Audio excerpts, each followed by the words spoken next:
Hey guys, EST here, and I do occasionally cover case studies, recent history, and then things that are going on right now or that you need to have a heads up about in the near future. And sometimes I do neat little, oh, here's a thing you can do, here's how to use this tool, instructional, how to, informational videos. And sometimes I do super long form, hey, here's a ton of information, podcast style videos. And this is one of those. So we got short form light stuff and we got long form heavy stuff on this channel. And if you like what you see, please leave a like and subscribe. But today I'm covering the immense topic, which I managed to somehow fit within an hour, of immediate, we're talking the next month or two, supply shortages and what you need to watch out for and be aware of and what's causing what, and then into the next 2 years and then into the next 10 to 20 years. So we got a little bit of history, we got examples from history, we got, numbers, we got statistics. If you're into all that kind of stuff and you just like knowing every bit about a topic, you came to the right video. So let's talk about the stuff rolling around in the media. And the big story making the rounds pretty much universally on every type of media right now and news report is the supply chain issues, especially since people can go to their local stores and see empty shelves. Yeah, when millions of people in America, especially in other places, can, go see it for themselves, they start to ask some questions.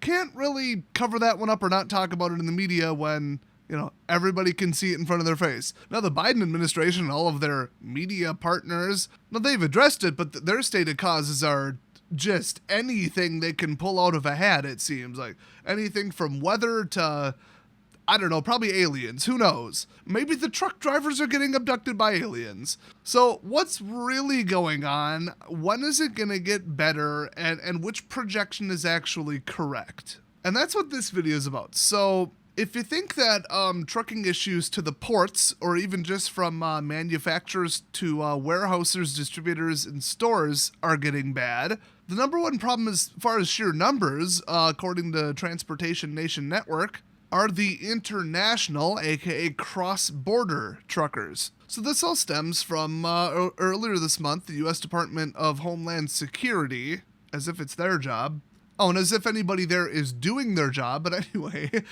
they announced that beginning in early January of 2022, suspiciously right after Christmas, all inbound foreign national travelers, including truckers, must be fully vaccinated for COVID-19 and provide related proof of vaccination. I mean, the logic behind that is a little suspect. Why would somebody coming into the country be more likely to have COVID than in the country already? Especially people who work by themselves on a trucking route and don't interact with people all day.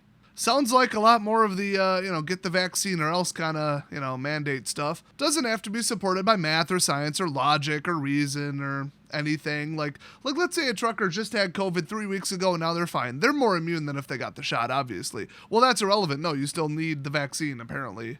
Which at that point, given their antibody counts, is at best a waste of a vaccine that could have went to any other poorer country in the world, and at worst actually dangerous. I mean, I'm no doctor, but look up why people only have an allergic reaction to a bee sting the second time they're stung. So does COVID work the same way? Who knows? But some people have said yes. Quite a few doctors have said yes. So it's still theory. It's not an absolute hard fact. I should point that out. So as soon as this was announced, trucking company executives of the biggest trucking companies warn of a, quote, supply chain disaster, as they're putting it, due to this ridiculous cross-border vax mandate. Boy, they really want a conservative sweep in the 2022 congressional elections, don't they? It's like they're speed running how quickly they can make the economy and everybody's bread and gas prices go to crap. As soon as it starts affecting soccer moms' wallets and working people and poor people, there goes your votes. So I am looking forward to that.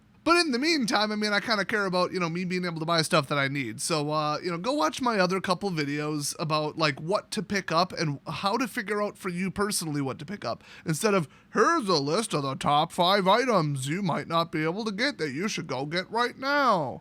Water filters, shoes, medication. No, my last video was okay, track what you did during the day and then think hard about what was involved and that kind of stuff. It was a pretty good video, actually. I think it's actually the most recent video before this one on the channel, so go check it out if you're interested. But instead of just blindly, there might be a problem, it might be a month, it might be 6 months, it might be 2 years, it might be 10 years, who knows? I'm hearing all these numbers thrown around. What is real. What is really going on that we can verify is absolutely either a problem right now or going to be a problem or going to continue being a problem. That's what this video is about. So some trucking companies, some government people, some media people, just, the normal people took some polls, took some little sample sizes representative of the bigger crowd and said, well, what are you going to do about this? Are you going to comply? Are you going to not comply or whatever? And just the ones who wanted to admit it was 38,000 cross-border truckers. They will, quote, immediately exit. That is the option they chose on the polls. They will immediately, day one in January 2022, exit their job due to the vaccine mandate. And a lot of that info is coming from sources like the Canadian Trucking Alliance from Toronto. So, everybody's like, oh, China. They tend to make stuff that's unimportant. They also make a lot of medications and a lot of computer chips. But have you noticed that, dumb stuff like candy and toys and all that, that's kind of not coming over from overseas because it's not valuable and it's not needed? I always tell people you got a shipping container full of toilet paper, which is a terrible example that's almost 100% domestically produced in the US. But let's just pretend you had a shipping container full of toilet paper coming over from China. Well, what is each pack? 2 feet by 3 feet by 2 feet, and you can sell it for $18 or something? So all of the inventory in that entire container adds up to X amount of dollars, and you're using X amount of space, and it weighs X amount. Well, now try an entire shipping container full of little boxes, in retail boxes of AMD or Intel chips. And those are desktop. We could even just go to normal ARM stuff that just runs your smart fridge or your, Ford truck, your Alexa, your tablet, those are actually way more widespread than real computer processors. Well, one shipping container full of them could be $1 million. They don't weigh anything. You could actually ship them in trays and box them in America, which I think, if I'm not mistaken, is how they do it. So when it comes to prioritization, it's going to be the important stuff over the unimportant stuff to an extent. They're going to ship stuff that's the highest value because they're now paying more per container, and the ships are, stuck in the ports waiting to dock and waiting to have their stuff shipped off of it for various reasons. So eventually they're going to catch up and say, we're just not going to send really dumb stuff. We're going to send important stuff, high value, and we're going to, lower the congestion and just have the highest throughput and the highest import value and that kind of stuff. But there's more to that you're going to hear about later in this video, so stay tuned to the end. So a lot of the shortages we're seeing are really dumb, cheap stuff, and you usually don't need cheap stuff, you need expensive, important stuff. And anything really large, heavy, and not immensely cheap tends to be made domestically. But here's the thing. Okay, a boat all the way from Asia, that's a thing. You got to go, on a truck to a train to a boat to another port to another train to another semi. That's a lot. But how much of our stuff is made in Canada and how much of our stuff in America, by the way, is made in Mexico? A lot. And then it's just, trains and semis, point to point. You don't have to go through the port of LA. You just drive on a highway through Texas, for example, and there you are. Go straight to the distribution center. If you're sitting there in Missouri or Nebraska, it's equidistant or closer to get to Mexico than it is to get to Wisconsin. So don't think, international, that's too hard, that's too far away. Well, the labor prices in Mexico are really low, so guess where a lot of, especially car parts are made, car engines and the car assembly, welding. So yeah, they still have to get the steel from somewhere, and a lot of it comes from recyclers or mines in China, so that's still an issue. But Mexico has their own ports, and I have no idea how they're doing. Probably not 100%, but probably not as bad as the disaster at the port of LA right now. So now imagine that the easy route, the one where you just take a semi-truck and drive between Mexico and the US every day, they lose 37-38% of all their drivers. Because that's about what it's looking at. And I think that's not even projected. That's just the ones that said they're going to quit day one because they don't want to take, what they deem a dangerous vaccine potentially. Or they feel like it's completely unnecessary because they already had COVID. I'm not saying either one of those are right. I'm just saying that's what the people are thinking. So I heard another source that says just short of 25%. I've heard upwards of 40%. I've heard that it actually depends on what country they're from and what country they're sourcing the stuff from. But you don't even want 10% of them to go away. Let's put it that way. Now, just to point out for a second, the economic impact of, oh, well, we can't ship it out of our place quick enough. So even though it's in high demand, and even though we can manufacture more of it, and even though we have the staff, half the workers at this so-and-so whatever production plant, well, you got to go home because there's no work for you because all of our shelves are full. We can't get enough semis to move the stuff. Oh, and also, we can't pay you this week because you're not working. Have fun, go find a different job. That's like immediate overnight, I can't pay my bills because people work at like very, production plants, very hardcore, meaningful labor jobs like machine operators, people put stuff just in boxes, move them around, forklift operators. They tend to not be the absolute worst paid people, but in, outside the US for international stuff, it's not amazing either. So they're usually not the richest people in the world where they can afford to be off, 1/3 of the time, 1/2 the time, 100% of the time. It's not like they got 10 grand in savings, just saying. So that's bad because what do people do when they get desperate? Well, they riot, they steal, crime goes up, depression goes up, suicides go up, everything goes up. If you're just sitting home, you can't work and there's no jobs. I mean, people move, they cross borders, they go to other places, they, like I said, commit tons and tons and tons of crime.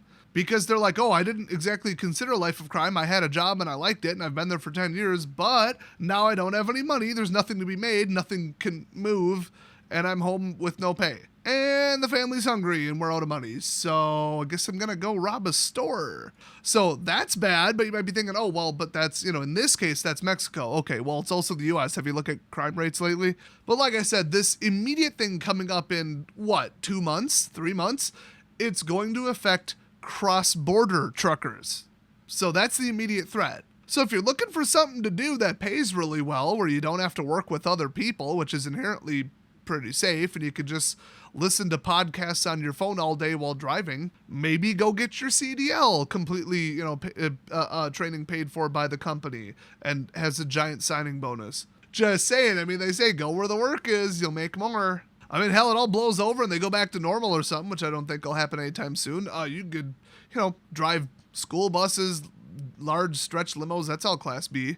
That's all a commercial driver's license, CDL. Big side hustle there. So if you're wondering just how much product are we talking about for just Canada and Mexico, it's, I've heard, once again, numbers all over the place because it depends how they measure it, but it's between like 500 billion and $1 trillion, which is a lot. The GDP, the gross domestic product of everything that the U.S. creates or makes in the entire economy in 2020 was 21 trillion. So to cut, $500 billion to $1 trillion worth of imports, that would be bad. And, that would be all of them, but still, like even a fraction of that. Very, very, very, very, very bad. By the way, China's is like 14.7 trillion, and also they lie about it and inflate it. Just thought I'd throw that in for everybody who thinks that China's bigger than us. They aren't. Neither is their military, by the way. So that's fairly immediate because we're talking January. Do you think the Democrats are going to be like, no, okay, this is going to cause too much of a disruption? At this point, I wonder if they're doing it on purpose. It's either they actually think people are going to cave and be like, you know what, fine, I'll go get the vaccine. Or if they're just like, let's wreck the economy as many ways as possible, and this is just the excuse. At this point, I don't know. I don't know what to believe. They've all like accidentally come out and said, oh, this great reset global thing and fixing the poor and restructuring economies. This is great and we're all for it. But, politicians say a lot of things and then don't follow up. Whoever they think they can pander to, they'll say, oh, yeah, I'm all for this. Doesn't mean they really do it. So all that's a little conspiracy-ish for me. But then again, we don't even know who's controlling the presidency right now because it sure as hell ain't Biden. So if that doesn't concern you. So immediately in the next couple months, we're talking November, December, January, we're going to see this be an issue right after Christmas. And then during Christmas, a shortage on really Christmas stuff because it's timely and people aren't prioritizing stuff like shipping trees, for example. There's going to be a Christmas tree shortage. Well, Christmas trees are stupid. I always want one, but my family, especially when I got older, they're just like, nah, we ain't doing it. It's a mess. It's a whole thing. And I was just like, okay, whatever. Put up a fake one or something. Great. Sometimes we use a little 1 foot tall fake one and we put it on a table. We just put the presents under the table. And guess what? Christmas was just as lovely. Oh, well, we didn't have a tree to look at, It is honestly like a whole song and dance you tend to do for younger kids. I've noticed that. I started caring less about it when I was a teenager. So it's just like, oh, there might not be enough turkey for Thanksgiving. Well, then eat something else. It's about the family and the meal and the being thankful for stuff. Like, okay, the main thing isn't there. Like, okay, but at the end of the day, does that really, affect your life? So that's just kind of like alarmist headline clickbait, like, oh, you might not get what you want, and people are like, but I like getting what I want immediately at all times. Well, you better get over that. Now, do I think that all the government policies causing this, and all the mandates, and all the paying people to sit home, that obviously ended, but all that unemployment that caused nothing to be produced, and everywhere is short-staffed? Do I think, oh, it's fine because nobody needs turkeys and trees? No, there's nothing fine about those two things, but now that we're here, it's like, well, get over it. Stop being so entitled and like, oh, I have to have everything. That whole mentality of I'm used to getting what I want, like, nah. Doesn't make this whole situation okay, but also, like, don't be childish, selfish, and stupid. You got to be able to separate the two, okay? Two things that seem contradictory can be true. You can be against the government's stupid policies that are ruining everything, ruining the economy, ruining jobs, ruining lives, and also not care if there's turkey because shortage, okay, I get it. So they're saying, Christmas shopping if you want, electronics if you want, like, stuff that has to come from overseas, which is quite a lot of stuff, get it now. Because of shipping delays, you've got, like, even domestic shipping delays with FedEx especially, and in some places the U.S. Postal Service, where packages are just, like, disappearing for a month because, various reasons. But, it's just kind of like, it's not alarmist, like, oh, everything's going to be a disaster, the holidays are going to be the end of the world, oh my god. Everything's going to devolve to, like, Tiny Tim's family where they're eating, like, one thing for Christmas. I don't think it'll get that bad that quick. I mean, last time I went to the grocery store, yeah, they're short on some stuff, limiting some stuff, but it was still there. Now, keep in mind, I don't live in an overpopulated, Democrat crap hole, for lack of a better term. So we're seeing things, there's some empty shelves, but we can, in general, get at least what we need and quite a bit of what we want right now in my area. Now, hyper overdense states, cities, multi-city areas, they're having trouble because they just can't get enough people to work in those areas. They can't get enough trucks to go to that area for their, honestly, just dangerous city planning. They're stupid, careless urban sprawl that now you got 20 million people in a couple miles, and yeah, shocker, the trucks can't all go there because they got to go other places. So if you live in one of those areas, it's going to get bad for you quicker, but I don't think in late October I need to tell you that. You're literally seeing it right now. I mean, just in general, if you want to know the root of the problem right now, it's that the middle of America makes things. We grow things, we produce things, paper goods, lumber, that kind of stuff. That's all the middle of the country, generally. And then the coasts do nothing. They produce nothing. They just import stuff. They do a bunch of commercial services. You got your Silicon Valley, you've got your big financial stuff. But most of the stuff they really actually need, like really core stuff like food and lumber and like, everything, that is typically produced, if it's produced in America, it's produced in the middle of the country. So that's why we're fine. Like, I'm in Wisconsin, we're good on paper goods because, duh, we do paper, printing, and dairy. Okay, that's what we do. Plus, we grow a lot of corn. I think soybeans are up there too. So I go to the store and I'm like, oh, look, 16 different brands of paper towels. Well, there you go. Ever heard of Kimberly-Clark? I think they invented Kleenexes. They're in Wisconsin. So that's why people on the coast are like, oh, it's getting bad. And the other people are like, what are you talking about? So, I mean, you go on, the media and you're like, oh, look at all these empty store shelves, all these numbers, statistics, and, this area, this report, this shortage. Restaurants closing down because they can't get meat. And then I go outside and I'm like, why am I not seeing that? Are they just cherry picking? And then I kind of heavily researched it, looked at the numbers, the hot spots, the shortages. It's all the coasts because they don't make anything and everything has to be brought to them. Stack that on the fact that the coasts are entirely run by Democrats who their policies are making everything worse, always have been ever since, especially 2018, or, the founding of the country, if you want to go back far enough. In fact, I think the Democrats stopped making things and being really interested in production when they couldn't have slaves do it for them, and the North came down and said, you know what, we're going to shoot you all until you stop owning slaves. Had to take a shot at that. I had to. I guess from then on, they were just like, well, we're not going to work then. We'll do financial services in form cities. Welcome to EST Overgeneralizes History. So anyway, after the Christmas season and the holiday season, Thanksgiving, all that, it's going to get a little rough. And okay, people go out and buy a bunch of stuff. Okay, whatever. And if they don't, and whether they do or not, whether the demand's there, if the stores are half empty or, even 10% of their stuff is missing, well, remember the term Black Friday? That's because that's when stores go into the black. The entire rest of the year, like we're talking 10 plus months, they operate in the red, and then they make so much money selling inventory and stuff between Black Friday and Christmas that puts them into profits. So anything affects that shopping season, like a giant supply chain disruption or even just a shortage on retail staff where everybody just buys everything online, well, that's not good. You're going to see losses everywhere. And hopefully it finally takes out Target. I know finally Shopko got taken out. Sears got taken out. They're a dinosaur that just didn't know how to adapt, run by idiots. But I mean, you start looking at across the board, like the Walmarts of the world start losing money and saying, oh, we actually lost money this year. And then you've got the stockholder people, because of course they're all publicly traded companies. They react/overreact/amplify the problem, which is why the whole stock market is a bad idea. And then, oh, now we lost even more money because everybody sold our stock. Our stock price is tanking as soon as our, quarter four end of 2021 financial reports came out. So that mixed with the trucking restrictions in January, boy, things are going to get bad at the start of 2022, ongoing for months. Now, we're hearing that things were kind of catching back up and getting fixed because of, high vaccination rates, high immunity rates from past infections at the production level at chip facilities for electronics. So everything from like power supplies to PCs, laptops, custom computer controllers, your in-dash computers in your cars, all that stuff. That's kind of like coming back around the middle of 2022 or a little bit later. Graphics cards, I mean, y'all know there's been a shortage on that if you've been paying attention. That's one of the worst because the shortage kind of started even before COVID because of Bitcoin mining, or, well, crypto mining in general, I should say. Also, then everybody stayed home for COVID, for the paid time off compliments of the government, and then they took up gaming. Don't believe the headlines about it being all crypto miners, okay? The number one segment of increased demand was active Steam users, for example. Steam being the biggest video game platform in the world.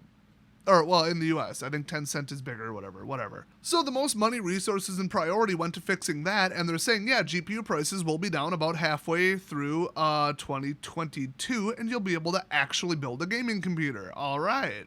Except not so fast. So those are reports from like 6 months to 12 months ago. And everybody was like, nah, yeah, that looks like, pretty good projection. Yeah, we're on track for that. Yeah, look at the numbers. Look at these factories that are back open. They've got PPE. They modified. They, whatever they got to do. The workers are now mostly safe. Okay, let's go. And then you've got the second major thing that I want to warn you guys about. So looking into mid to late, even early 2022, we've got the energy crisis in China. And if you're saying, what energy crisis in China? They've got a ton of money and infrastructure. Boy, have you not been listening to the right media outlets. So just to give you the highest level view on this, I like to go into details and support my points with like proof and cite sources and all that like I did at the beginning of the video, but this video is already long enough and there's so many different sources and reports and all that all point in the same direction. You're almost just gonna have to take my word for it here. But I did my research. Feel free to look up what I'm saying and verify it. But China used to export coal, and now they have completely turned that off, and they're not sure they can turn it around. So I think it went from like $100 per whatever, some unit, to like 290. So that's just for their own domestic coal. So they used to import some of it, and they used to make some of it. But a lot of it came from Australia, believe it or not, which is kind of funny. And now they don't get along with Australia because politics. If you live in Australia, this is like reason number 99 to move. If you haven't moved somewhere else yet, you're an idiot. Your country's on the verge of failing, and you're never going to hear it from your own media because it's borderline Nazi Germany at this point. The propaganda, the lies, the fact that, dumbass liberal fascists have taken over your entire government irreparably and every media outlet, you are beyond screwed, and the government doesn't want to let you know it. And now China's not buying your coal. But yeah, China's doing everything they possibly can to stop the ongoing, like right now, power shortages. So what they're doing is certain power plants are just like, we only have enough coal to operate for a week, so the Chinese government comes in and they're mandating, this, that, and the other thing, telling them how to run their, business because communism. I mean, hell, I think they're state-owned anyway. And they're just like, okay, turn it off for 1/3 of the day, turn it off for every other day, turn it off for half the day. And they're like, but there's factories downstream from us and they need to make things. And they're like, well, we don't have the coal. So you can't run on magic, so take your amount of fuel and run X amount of the time and then turn off your turbines X amount of the time. So it's a mix of, outages, rolling blackouts, prioritization of cities versus urban, and industrial over residential. And that's bad because if you can't even flip on the lights or the machines in your factory, you ain't making jack squat. And then you get the whole, the workers aren't getting paid thing, but the workers aren't getting paid jack squat in the first place. It's China, their whole economy's upside down. It's one giant poverty-stricken hellhole, so, oh no, it got slightly worse. So do I feel bad for the Chinese people? A little bit, but you let this happen in the 80s. Just saying. Cuba, you let this happen. Mexico, you let the drug kingpins and the corrupt politicians take over. You should have done something. Do you fix the problem when it's small, when it's really, really hard, but it's small, or do you let it get out of control and then try to solve it? How'd the drug war in the 90s go? I mean, I just gotta say, I don't have much sympathy for any country that's being run by an awful government where the people basically let it happen, or at least too many of the people let it happen.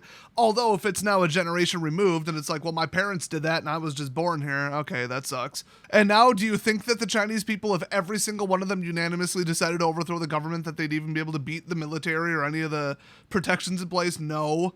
But, well, it's not like a communist asteroid crashed into your country and magically spread communism everywhere instantly with no warning, okay? It was preventable. So if the workers are off work and they're not getting paid, that's bad. More poverty, more, homelessness and starvation and all that other stuff. But, China did it to itself, so just say no to communism, kids. But the effect of this is, well, if factories can't make stuff, then it doesn't matter what the shipping supply issues are. It's not coming to any other country. Can't get exported if it can't get made in the first place.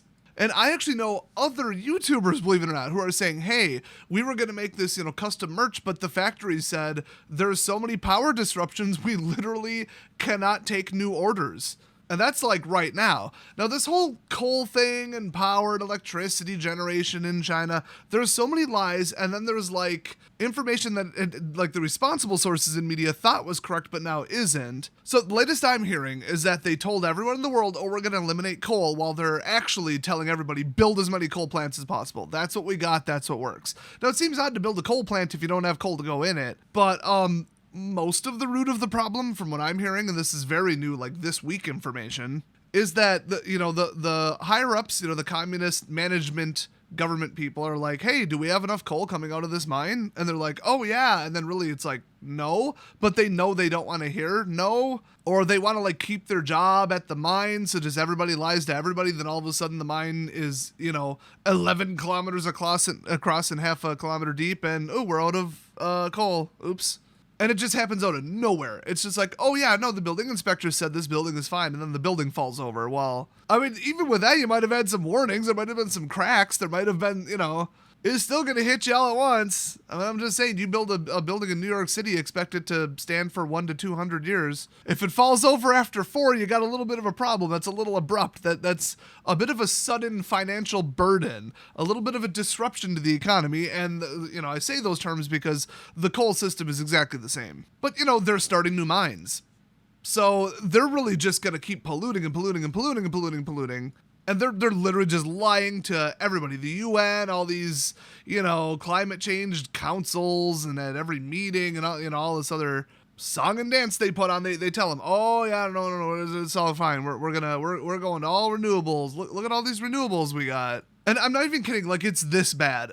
They'll say, look at all these windmills we put up. And then anybody who knows anything about, electricity via wind turbines says, you can't really put them on that part of the hill. That won't work. They won't spin. And so they're probably fake, empty, or were put up and then, nobody's go to the location. They don't work. Remember, everything in China is just for show, and everything the government tells you is a lie. That's a good starting place. Once in a while, you'll find some legit information, but the majority of the time, it's absolute nonsense. So it's oh, they're running out of coal, but it's fine. They'll rush out a whole bunch of green technology, and they'll be the world leader in, no. So the coal shortages are true, but they're also bringing out, more coal mines and building more coal-fired power plants because they need more electricity. Now, the other thing is, okay, you had a bunch of coal coming in from Australia, and I don't know, Australia said something about Taiwan or Tibet or something. I was oh, fine, we're not buying anything from you then.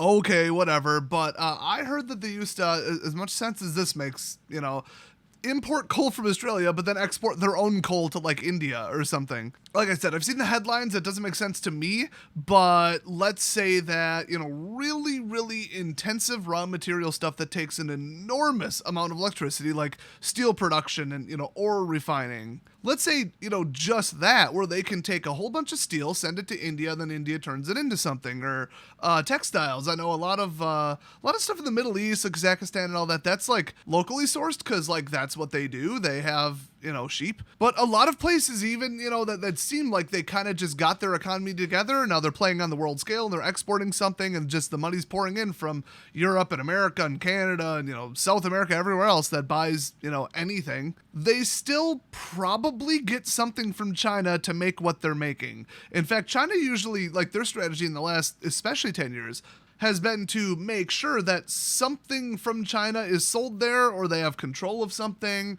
or the infrastructure, the electricity, the communications, the roads, they control it, or, they're owed money on it, or just whatever. They just want their fingers in everything so that they can control everyone. And even just, I think, like 2 or 3 weeks ago, we found out that Cuba is signing up for that, what do they call it? The Belt and Road Initiative or whatever it's called. You take a bunch of Chinese money, they, for free, wink, wink, nod, nod, roll out a bunch of, telecom stuff, cell phone towers and all that. Obviously just loaded with remote exploits and spyware and all that crap. And then they pretend, oh, well, we're just going to collect, a little tiny bit of money on all the cell phone, subscribers. It's a business venture. And then it turns out they're like, hey, we don't like this thing that America did. So everybody that we control, don't trade with them, don't buy from them, don't do anything with them, or we'll switch off your entire country's internet. And they're really, really, really targeting Africa with that right now, which is hilarious because Chinese people freaking hate black people. Like, the level of racism in China will blow your mind if you're not familiar with it. It's a little bit worse than America in the 1950s. I'm not kidding. They have signs up that say no black people allowed in the building. We don't rent to you. We don't sell to you. If you're black and you live in China, people on the street, random people you don't know, will walk up to you and scold you for being so black and tell you to get out of their country. They actually want all foreigners out of their country now, but they just despise black people for some reason. And yet Africa's like, come on over. Like, did you learn nothing from the British rule? Don't let superiority complex racist assholes come into your country and run it. That's insane. But I guess they're like, hey, your government's failing, your food's failing, you guys don't know how to manage any of your countries and you're doing terrible. Want a bunch of free stuff? We'll give you free stuff and industry so you can keep making money. I get it, but my gosh, is that a deal with the devil? But if China starts having shortages on everything and they can't, bring the concrete over to build the roads, they can't build the telecom stuff because power's out at the factory, well, the point I'm making here is the whole global production might have an issue. So it's not just, oh, China's out of coal and had to switch off their power plant for a day. Oh, well, I guess we won't get stuff from China. Hey, what's, Brazil doing? Let's go buy some stuff from them. China's into everyone, everywhere. I mean, even in America, they're buying up real estate. Everywhere else in the world, it's even worse. They're buying up real estate, businesses. They're buying like 10%, 50%, whatever shares in certain businesses to ensure that, one, they got control, and two, if anything bad happens to them, they drag everyone down with it. So it's not just, oh, poor China, whatever, I hope they get their power together. They're a bunch of irresponsible, lying idiots and everything's collapsing. Oh, well, doesn't really affect me. And it's been 2 years of us not being able to reliably get stuff from China. Oh, boo-hoo. I hope it all collapses and we buy from everywhere else in the world. Well, everywhere else in the world is going to get, hit by this too. But honestly, I think the power issue is going to get like way better within 2 years. So it looks like it's going to be this ongoing massive collapse if you listen to people who report on wishful thinking instead of actual facts. Or they just think it's as simple as, well, if the government said it, it's false, so we'll just report the opposite with no sources. A little bit more nuanced than that in the real world, it turns out. So there's a couple more fun little details I want to throw in about the whole China coal power outage thing. When China said, hey, we suddenly care about pollution, because they don't. They just go around the world destroying the environment. They do not care. They're like, oh, no, we don't fish sharks and cut off their fins. And then, like, they do because they eat them because they think they're magic and will grant them magic powers. Like, are you kidding me? So why do they suddenly, just out of nowhere in the last year or two, care about emissions and coal and air quality? Is it because their people are getting lung cancer and dying and having asthma? No, hell no, they don't care about their own people. The theory is, well, one, they're lying. And then two, get this one. anything that they're actually doing is so that footage of the Winter Olympics in 2022 has blue skies instead of just smog. So they like don't want to embarrass themselves. This is like, oh, my girlfriend's coming over. Oh crap, I better actually clean the house. Do you actually want to change your entire life and start being like a tidy person with a, house that looks like a museum? Or are you going to go back to, I'll throw it away later. I just don't have enough storage for this. Whatever, I'll just throw it in the corner as soon as she leaves. Like, come on. So that's in theory what China's doing. And then as soon as 2022 rolls around, they're going to fire up every coal power plant ever. But that is more of a localized thing. That's just in the area where it is. So if you see reports, mostly from China, that CNN picks up because they love China apparently. So do the Democrats because they're all paid by them. Literally worst kept secret ever. And they're like, hey, look, they shut down these 3 power plants. Oh, all right next to each other and all right by the Olympics. Wow, I wonder why that is. Everything else is just lies. Or they're like, oh, we shut it down. Yeah, because you're out of coal. Wait until you go open another coal mine next month and then you'll turn it back on. Come on. Or they're like, look at this big hydroelectric thing we put in. Yeah, 1. You put in 1. How many coal power plants did you just open? So yeah, it's lies. If you hear anything about how they're turning it around or they're, going green, no, they're not. It's just that simple. They're not. Now, as far as like CO2 emissions based climate change, which it looks like from the numbers that everybody in the world agrees upon, which if every government in the world measures it independently and all agree on one thing, kind of hard to say climate change isn't happening, just saying. But according to the Democrats, I think Florida was supposed to be underwater like 5 years ago. So it's a mix of like, we're lying because we want to get our way and we want to scare people into letting us pass bills that have nothing to do with climate change. It's somewhere between like that and it being completely false. And well, we already see it's happening. Go measure the CO2 for yourself. But we're developing a better picture of stuff like, oh, well, it's actually, methane as well. And well, okay, this melted and that ice and the methane was under the ice. So that's actually the bigger factor. And like it's accelerating it, but then it's not because then we've got solar cycles and we're learning more. But at the end of the day, just it is happening. It's just a question of what the rate is.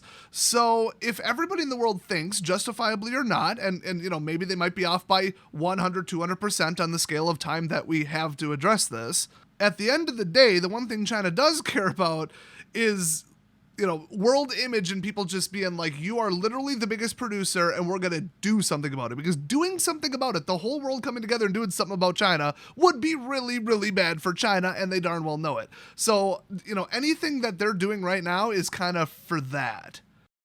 Because the last thing they want is like, oh, wow, there have been like 6 hurricanes that destroyed like a quarter of the world. Screw you, China. Turn off your coal burning plants or we'll just airstrike them. Which, I mean, we're like 5-10 years away from that potentially. And wait until it starts affecting the weather to the point where you get water shortages everywhere. Well, I mean, California right now, but like Australian wildfires, and then they can't produce anything, and that ruins their economy. Now they got to take loans from China to fix their infrastructure and relay power stuff. And, this factory burned down. All these people are homeless. All the insurance companies in Australia are like on the verge of bankruptcy, I heard. And that was 1 year of, oh, it was kind of dry. So even if you're like, no, it's not CO2, it's all a big lie. Well, I think you're wrong, but I didn't go out in the atmosphere and measure it myself. So even if you think it's natural, it's happening. If you think it's not happening, you are wrong.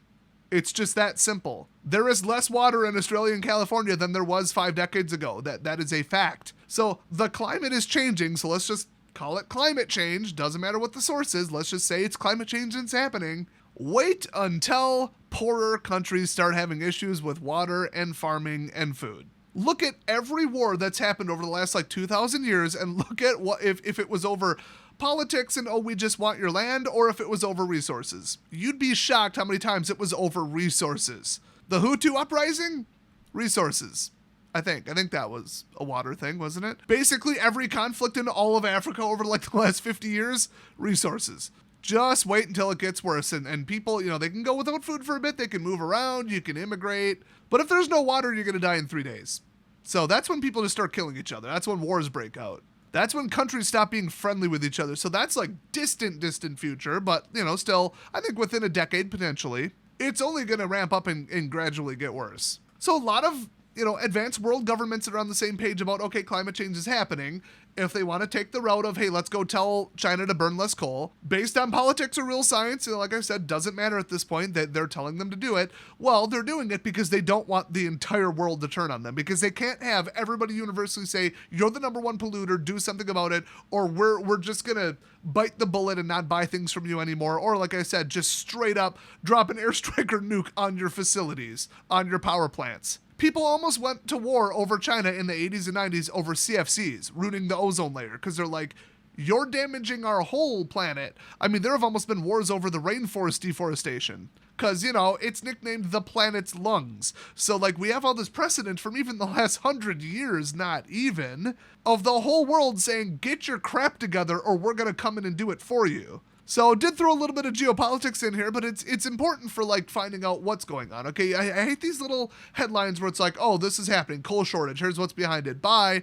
If you don't know why countries are the way they are and where they're going, where they're heading, where they came from, then the news isn't even relevant. It doesn't mean anything to you. So that's why, like I said, on this channel, I love to give full background information. You get the full story. You get amalgamated 50 different articles that I've read over the last 10 years all coming together, and then I summarize it for you, which isn't always the shortest videos, but from what I've heard, the overwhelming majority of you like the podcast style, long format, high education dense, and also opinion dense, mixed in content that's important to preppers like us. So, hey, if that's you, leave a subscribe, leave a thumbs up on the video. But I do want to say, okay, just to go back to this, so if China cuts off exports to India, not to mention, like I said, steel, technology exports to them, they need that. They need all that. So this is going to spread outside of China, and now there's going to be nowhere to go to get stuff. And I'm talking about stuff that can be made anywhere. Now, you're talking about how many chip facilities are there, major CPU facilities in the world? It's 3 or 4. So everything from a cell phone to a real computer to a server to anything we need is made in that tiny of a number of places. I mean, remember 2008 hard drive shortage? Hard drives were generally made in 2 places by 2 companies. One of them had a mudslide. It affected power and it affected their factories directly. And then suddenly, for about 2 years, the whole world couldn't really store anything or expand their storage, and hard drives doubled in price. It's really bad back then, but it's even worse now if we can't store things. Can't build computers, can't put in more servers.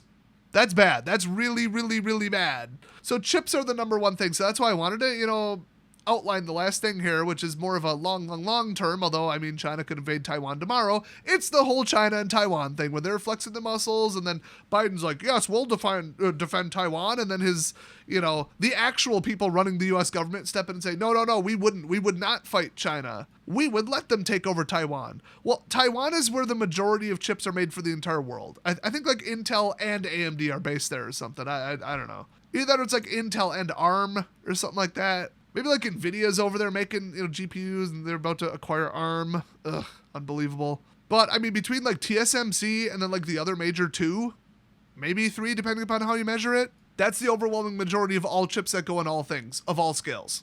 If China takes over Taiwan and just decides, well, now we're in control of the entire world's computers and infrastructure, servers, the internet, everything, network switches run on CPUs, satellites, cars run on CPUs, smart tech runs on CPUs. If I was America, I would sooner turn China into a nuclear wasteland and just take the hits from the retribution before I let them take over Taiwan. Taiwan is the number 1 most important country in the world, but we also need the world's computer supply to not be run by communists. So even the dumbass Democrats who like to ruin things on purpose are like, okay, we need to in the next 5 years open a chip facility in America so that we control it. I don't know how the hell that works with intellectual property, but I mean, if China's just going to walk in and steal stuff, we'll go make a bunch of counterfeit Intel chips. Who cares? I think Intel is technically still an American company. Bare minimum, they're Irish, like Facebook and Google and all those other tax evading assholes. But the number I heard when I was in college, which was about 17 years ago, was it's about $40 billion to build a chip plant. And you tend to have to plan them 10 years in advance. So now fast forward to 2021, it's probably double, and it's probably even worse with the global supply shortages. And can you even get the supplies to build the fabrication machines? Half of that crap comes out of China too. So it's do you think China wants us to be chip independent and us in 50% control of the chip exports? Hell no. And no matter what, we still don't have the production and the mine or even the natural materials anywhere in our country or most of the other places in the world to have exotic, what do they call that? Strong earth magnets or whatever, which you need to make any type of display ever. I think maybe they're not in OLEDs, but OLEDs are garbage that fails in 3 years and burn in, so don't buy OLEDs. That's not a good direction. But, every other LCD screen in anything, computer monitors, in-dash car stuff, they're all made with magnets that can almost exclusively come from China. I think the last number I heard was 94%. So if you're wondering why Chinese billionaires and influence are into our politics and why they're buying up all of our land and all of our, real estate and stuff, it's because they want to double down on the control, because it's like this, it's like the whole world governments are lying to everybody while silently in the background playing Risk. They're seeing like what they can take over, who can run what resources. Hell, it's kind of like an RTS game, like Age of Empires. Like, oh, who can get the food and the wood and the what was it, gold and stone, and use it to build everything they need, everything from the military down to the houses.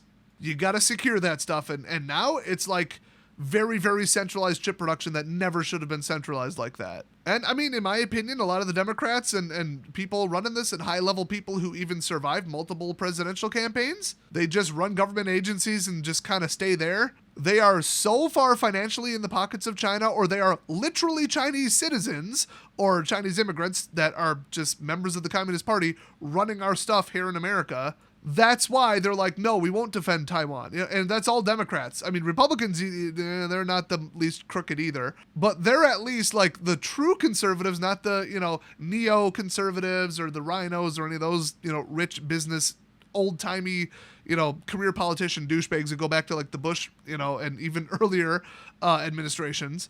They're the only thing standing between us and just letting China just take over everything. And in my opinion, they almost have already. So this is like the end game of who's going to be left holding the chip plants.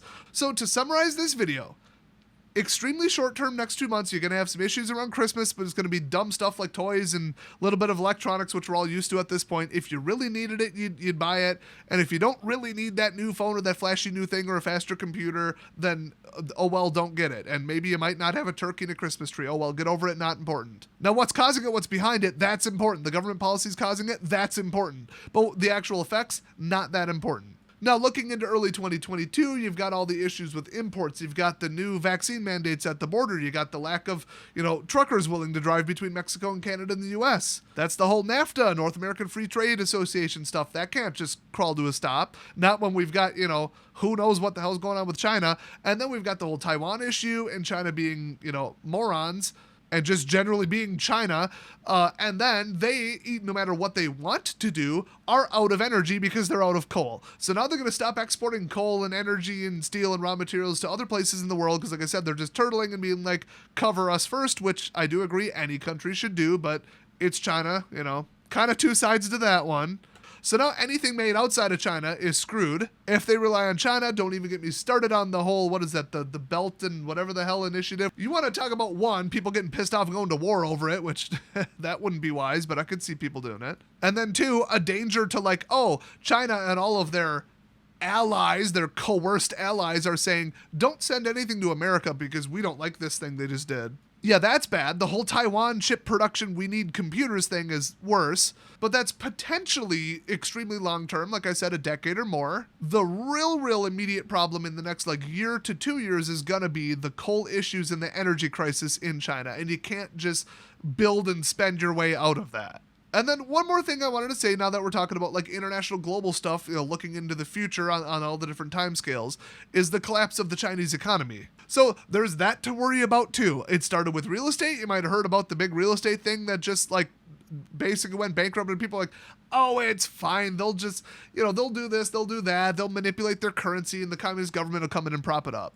Yes and no. I don't want to get way into that or this will be 10 more minutes, but they've got entire empty cities. They've got crumbling infrastructure where they just sold people lies and now it's all falling apart. People don't have a place to live because their whole city's falling apart. Buildings are collapsing on people. Bridges are falling over because everything they built was, they did things the Chinese way, which is bribe the inspectors, use lower grade concrete, save save 10% because nothing is more important than money today and greed. And how much more money do you need as a Chinese billionaire? The answer is more. There is no, amount to stop at. That is how they're trained from, school children on up to getting a job. I'm not saying certain particular people, like psychopathic, multinational conglomerate owners in America or Europe, are any better, but China is the worst of it. So you got not even the housing market financial stuff falling apart because of bad loans or whatever. It's literally the real estate physically falling apart because it used trash materials. So then, no matter where the buck stops, it stops somewhere. They made something. They said it was worth, $1 trillion, and then it's not. It's worth 1/10 of that. And then when it falls apart, it's actually a liability, let alone worth zero. So who's going to come in and fix it? Who's going to come in and do it right? Well, they don't care. They're just absolutely going forward with, we're going to keep building stuff wrong because, you bribe enough people, you bribe enough officials, you bribe enough Communist Party leaders, and you bribe enough inspectors, and you can keep building garbage quality buildings. Now, it's been cracked down on a little bit, but when China wants to crack down on something, they go really hard for like 2 months and then just kind of, whatever, because everybody starts bribing everybody again and pretending the problem is solved. They brush it under the rug and they keep ripping off people and killing people with buildings collapsing and just ruining entire families' financial futures, taking all of their savings, because there aren't many public investment opportunities. The entire Chinese stock market is completely fake and manipulated trash that you can't trust at all. It makes like 1910 America stock market look like fair. So if that falls apart, like it's to the scale where it's such a big problem, all of China could collapse into poverty, into just industry collapses, infrastructure collapses, power goes out, roads fall apart, bridges fall apart, factories crumble, people have no place to live because their apartment building is on the verge of falling over or already did. And then you've got like entire, look up ghost cities if you want to learn more about this. They built a whole city, nobody ever moved there because, various reasons. Either known structural problems that they caught and then, oh well, or the companies ran out of money because they got caught doing their crazy manipulative stuff and then they couldn't finish the projects. And then you've got like entire giant concrete cities, like 50-story apartment buildings that are half done or they're fully done and they're empty and they're garbage and they're falling apart. And then whoever like owned it, the last person owned it, the banks, the companies, the construction, the government, doesn't matter. They get like a $1 billion loss here, there, and everywhere, and it starts adding up into the trillion scale. So that's why everybody's saying, like, the real estate market might collapse, and then they compare it to, like, the real estate collapse in 2008. That was financial crimes, giving loans to idiots who should never have gotten loans, and housing price manipulation. That's what caused it. It was not literally, this house is falling apart, and it's not worth what you said it was, it's worth zero. Oh no, 5% of people defaulted on their loans and the entire world economy collapsed. Okay, that's one thing. The house fell over and it's worth zero. That's worse. I mean, I don't know how else to say it. That's a lot worse. From a sheer math standpoint, that is way the hell worse. So while I do think it would be the best thing ever for the entire world if China just collapsed into a failed state, they would take the rest of the world with them because, well, everybody sold out everything to China and now everything important is made there. And the funny thing is, the US, because of actual like laws and people who have foresight and aren't Democrats, over the last 100 years, they said, no, X amount of stuff has to be made here. No, we're going to implement tariffs. No, we're going to promote, NAFTA over China because China's a bunch of losers. They're terrible people. We don't want to work with them. But then, bribes and millionaires and taking over, stuff in America and just buying it by force and shell companies, they're making more progress now. But we did have the highest level of defense against China, at least in decades past. Like, just look up all the energy and food safety and, like, how much we hold in, like, reserves. That was, like, smart government. That was 70s, 80s, 90s right there. Now we've reached levels of corruption, influence, and just people being bought out by Chinese billionaires. You can't trust anything. But we would be the last country standing, basically, if China collapsed and then it was a chain reaction and the whole world ran out of everything and everywhere went to poverty. But everybody's worried about, well, China's working on, like, military because if your country's collapsing and you just want to go take something because resources, because you know what, the next country over has what we need and who cares, we're bigger. Yeah, you're going to get into some old like 14th century crap where that's all people did.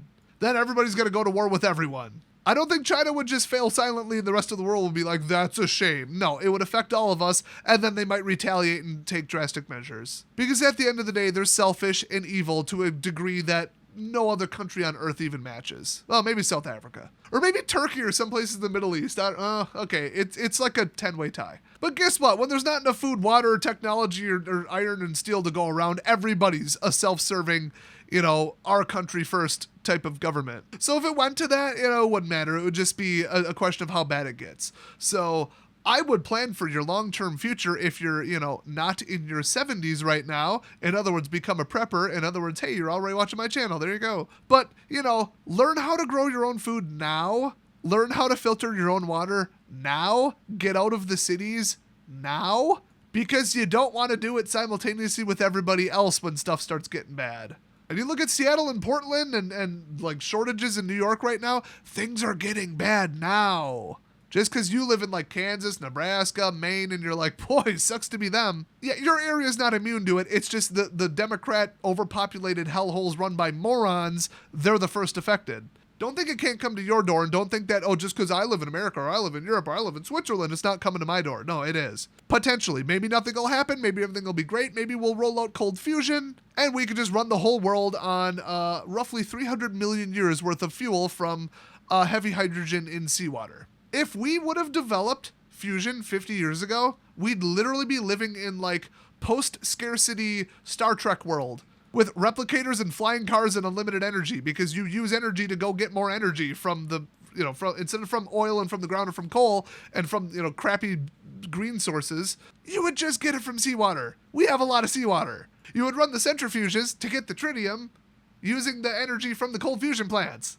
It's practically a perpetual motion device, like as far as physics go. You use energy to get more energy, and there's a net positive. It is possible. It's not a violation of the laws of physics. It's like, yeah, okay, I get it. We run out of, hydrogen at some point, but they estimate we could run the entire world right now for 300 million years on seawater. So hopefully we go there. That is the only thing that's going to save our planet. That or some other amazing energy thing, but don't count on antimatter. That takes more to produce it than it does to detonate it. Plus, to call it an unsafe fuel source would be an understatement. If I had a magnetically contained glass of a gram of antimatter and I tripped and dropped it, a country would go missing off the planet. The atmosphere would light on fire, so I think we should probably go with fusion. But with better battery tech, we could run the entire world on solar and wind, especially if you add in geothermal and hydro. So that is everything projected for the next week, the next month, to the next 50 years. Everything you need to know about what things look like now, and keep in mind, everybody, every decade going back the last, since newspapers were invented, has tried to guess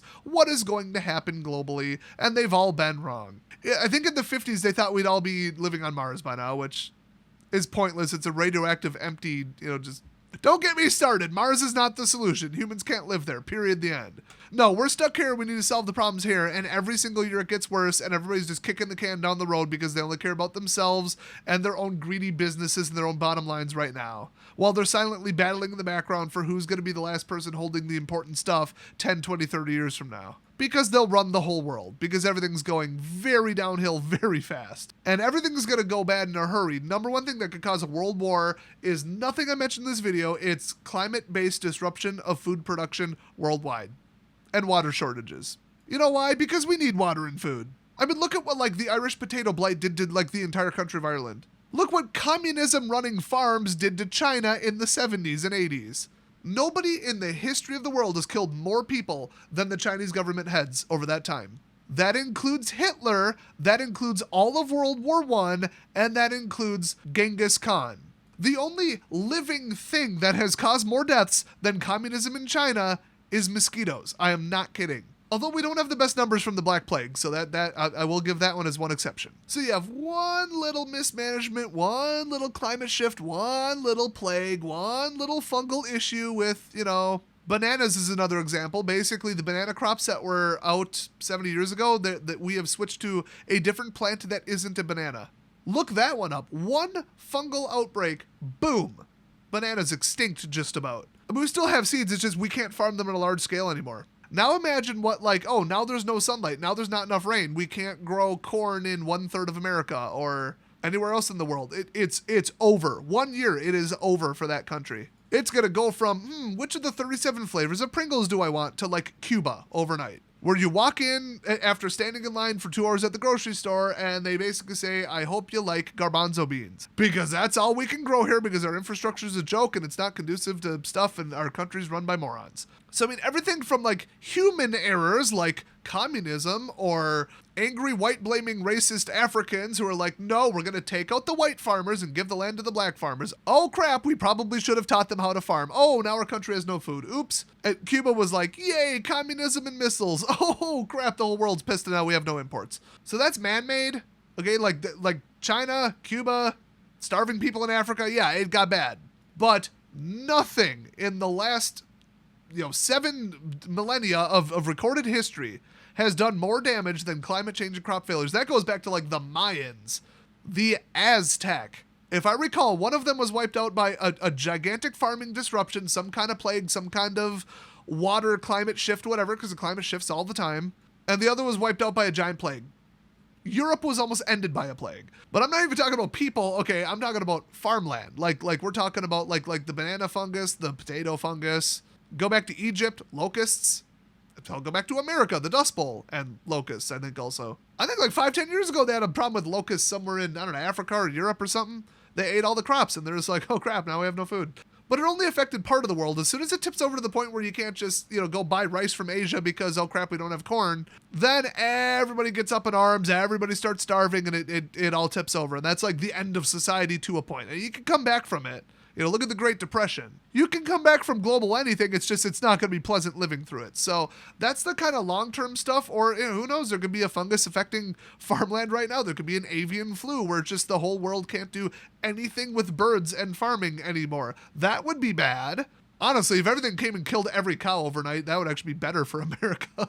That'd be better for the whole world. Cows are the worst thing to happen to society ever. They're so stupidly inefficient. I'm just saying. But see, talking about all that, we can't just shift industries. Like, oh, we'll just stop growing corn and all of America will just grow rice and like something else now. No, it doesn't work that way. So any kind of climate, natural, pathogenic, or human management governmental issues that come in and ruin farming infrastructure and food, I think that's the number one threat. Anybody who knows global history or anything about anything will tell you that food is the number one thing you gotta watch. And as soon as the food runs out, like, we can do without electronics. We can do with 50% less steel. We can even have a concrete shortage and we can get through it. You just don't build stuff. You start recycling old stuff and you just kind of shift a little bit, but you need to eat and you need to eat now. And food goes bad. It's like, it's so rapid and it's so quick and it's such an urgent problem that you have less time to fix it. I mean, we've had a neodymium shortage for like 30 years. Like, oh well, we work around it. But guess what happens if people don't have food to eat? So any news you hear about food supply stuff,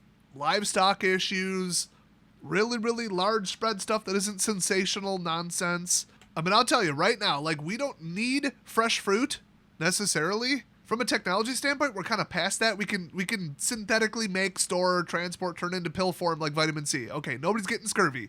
But I paid real close attention when everywhere in my entire state had their apple crops wiped out by late frost in May, followed by, a very dry summer that was a little too hot. All the places you go to pick apples, they're like, we were devastated by it. If they didn't, like, artificially heat them, which that's real efficient, they lost the crops. They're lucky if they didn't lose the trees. So apple shortages right now are unbelievable scale in Wisconsin.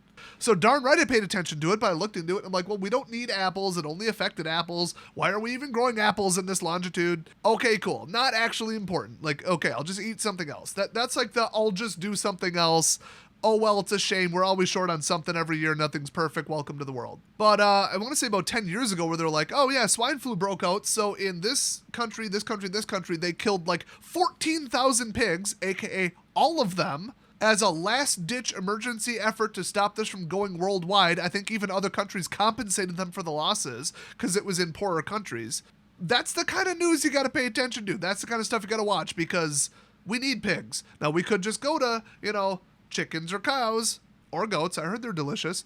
We can even replace it with seafood to an extent. It takes years, but we can do it. We can shift production. We can shift industries. Business is really good at going where the money is. But as I stated before, what would happen if 1/3 of the U.S.'s corn production was eliminated by anything? Insects, drought, fungus, or I'd say lack of pollination from bees, but my God, does the media lie about that. Corn is an air pollinator. You don't need bees to pollinate corn. If anything, you want to keep the bees away from the corn. We need them for other stuff, other dumb stuff like almonds, but we don't really need them for most of our farm goods. Also, bees were brought here from Europe. They're not even native to North America. We had our own bees. They estimate 80 to 90% of pollination was from local insects like butterflies. Yeah, the whole bee collapse thing, that is pretty damn close to a nothing burger. It's not nothing, but it's nothing adjacent. It's very, very exaggerated by the media. But you know why? Because people hear large-scale food supply disruption, and they go, uh-oh. Because like I said, to really drive the point home, you should be watching any news story about global large-scale or countrywide or region-wide food production disruptions. And once again, don't just think climate change, climate change, climate change. Yeah. Or mismanagement and communism and racist Africans. Not that I'm not right there with them blaming the British, but like at a certain point, move on. I'm just saying. I'm white in skin color and I hate the British and I'm from Germany. So the whole rawr white people bad. No, British people bad. And what the hell do they own and operate now? They don't even have control of Canada. Like, get over it. Just move on. Anyway, I should upload this to my new politics channel instead. But I mean, I wanted to give the background and the what to watch for and what's realistic, what's a threat, what's not, what's exaggerated, what's real, what could get really bad really quick, what could spiral out of control slowly, and what do you need to watch for as far as product shortages and regions that are problematic and supply chain disruptions and where everything comes from. Learn about that as much as you can. And I wanted to cover at least, the next 10 years. And then I think I mentioned cold fusion in Mars, but hey, might as well finish up the next century, right? So now you got the whole thing. This is officially, instead of just a quick, hey, here's an update on some news stories video, this is the full-blown podcast. If you're into that, I do both. I do 8-minute videos about, hey, here's something that you should be aware of. My next videos, I'm going to film it tomorrow. Hopefully it's going to be how to open a can without a can opener. I think the video is going to be about 3 minutes. Eventually I'm going to do how to start a campfire because people still don't know how to do that. So we're going to have 3-minute videos and we're going to have hour-long videos that really are like college course level, like information density, history, pulling things together and all that. I do everything in between. So there's always something for everybody on this channel. So subscribe, especially if you made it this far into the video. And since I heard a ton of feedback from you guys that you listen to my videos at the gym, keep going, do another rep, do another 10 on the elliptical. You can do it. Yay. I should talk. I'm recording this instead of going to the gym tonight. But anyway, thanks for watching, everybody. And if you have any other comments or any information to add or, hey, here's a further thing that you didn't mention, leave it down in the comment section, and I'll see you guys next time.